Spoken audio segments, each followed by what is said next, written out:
තිරුවල්ලුවර්ගේ තිරුකුරල් ශීලය ගුණධර්මයේ ශක්තිය පිළිබඳ ප්‍රකාශය.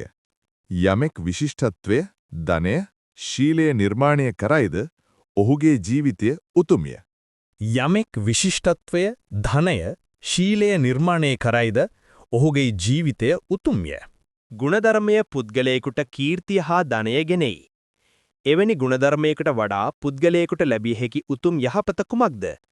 එනම් ගුණධර්ම මගින් මෙලව සහ පරලොව සියලු ප්‍රතිලාභ පුද්ගලයෙකුට ගෙනෙනු ලැබේ. පනතට ගැලපෙන කතාවක් මෙන්න. එක්කලයක ධනවත් නගරයක ආදවන්නම් වෙළෙන්දෙක් ජීවත් විය. ඔහුට පුතුන් දෙදෙනෙක් සිටියහ. වැඩිමහල් පුතාගේ නම අරුල් වන අතර බාල පුතාගේ නම කරණ්‍ය. ආදවන් ඉතා අවංක හා ගුණවත්ය. ඔහු සැමවිටව තම පුතුන්ට ගුණධර්මයේ වැදගත්කම අවබෝධ කර දුන්නේය. දිනක් ආදවන් තම පුතුන් අමතා මෙසේ පැවසීය. මම ඔබට සමාන ධනයක් ලබා දෙමි. ඔබගෙන් කවරෙකු මෙම ධනය ගුණධර්මයෙන් භාවිතා කර කීර්තිය සහ ඊට වඩා ධනයක් උපයා ගන්නේද? ඔවුන් මගේ ව්‍යාපාර අධිරාජ්‍ය පාලනය කිරීමට සුදුසු අයයි. වැඩිමහල් පුතා වන අරුල් තමාට ලැබුණු ධනයෙන් නව ව්‍යාපාර ආරම්භ කළේය.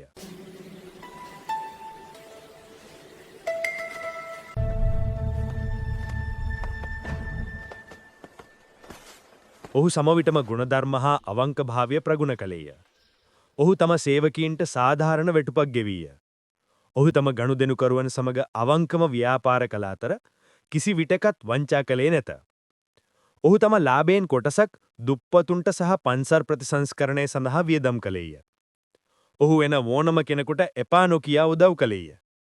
මේ නිසා ඔහු ව්‍යාපාරයේ වඩාත් ප්‍රසිද්ධ විය.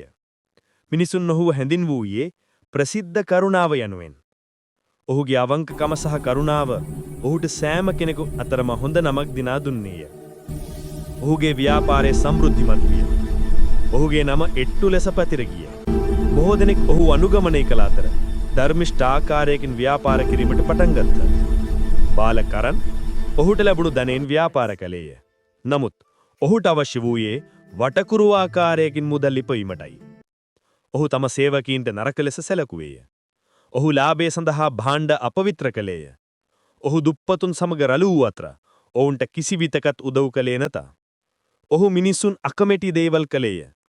මුලදී ඔහු විශාල ලාභයක් උපයන බවක් පෙනෙන්නට තිබුණත් ඔහුගේ ව්‍යාපාරය ක්‍රමයෙන් පිරිහීමට පටන් ගත්තේය. මිනිසුන් ඔහුගේ භාණ්ඩ නොසලකා හැරියේය. ඔහුට නරක නමක් තිබුණේය. මිනිසුන් ඔහුව කරන් වංචාකාරයා ලෙස හැඳින්වූහ. අවසානයේ ඔහුට ඔහුගේ ධනය හා කීර්තිය අහිමි විය. යම් කාලයකට පසු අදවන් නැවතත් ඔහුගේ පුතුන්ට කතා කළේය. අරුල් ජනතාව අතර ඉතා ධනවත්, ප්‍රසිද්ධ සහ ආඩම්බර විය.